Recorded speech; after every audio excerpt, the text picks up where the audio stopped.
और देखिए जब मोदी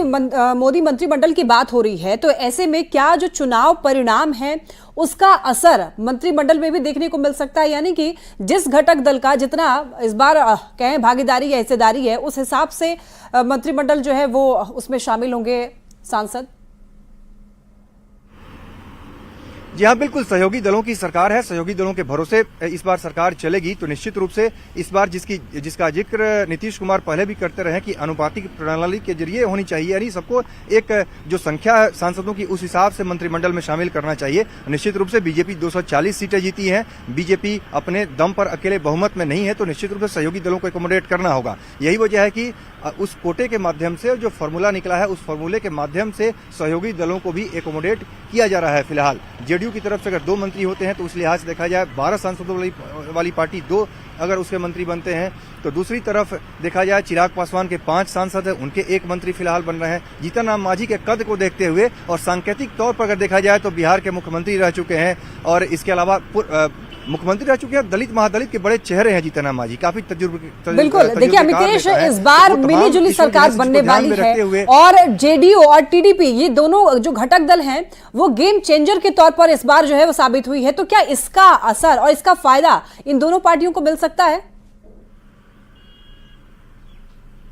जी हाँ, बिल्कुल मिल रहा है और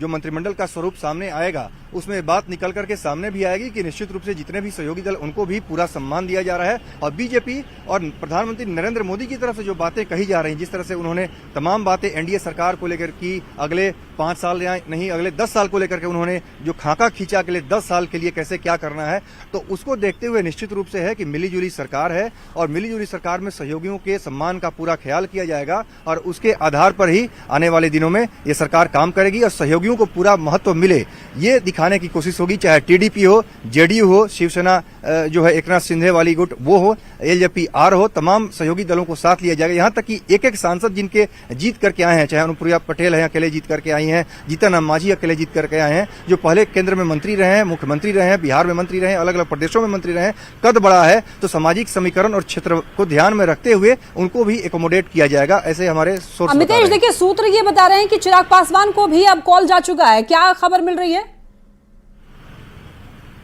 जी हाँ, बिल्कुल, मैंने पहले ही बताया आपको कि चिराग पासवान को भी कॉल जा चुका है, रामनाथ ठाकुर को कॉल जा चुका है। इसके अलावा जीतन राम मांझी से कल बात हुई, जैसे अमित शाह ने अपने आवास पर बुला करके देर रात जब मांझी सोने जा रहे थे 11 बजे उनके पास कॉल जाता है, 11:30 में बुलाया गया और राष्ट्रीय अध्यक्ष जेपी नड्डा और गृह मंत्री अमित शाह दोनों मिलकर उनसे बात करते हैं, बड़ी जिम्मेदारी देने की बात कर रहे हैं। तो ऐसा हमारे सोर्स कंफर्म कर रहे हैं कि जीतन राम मांझी को बड़ी जिम्मेदारी दी जाएगी और बड़ी जिम्मेदारी क्या हो सकती है, मंत्री पद, फिलहाल तो यही दिख रहा है।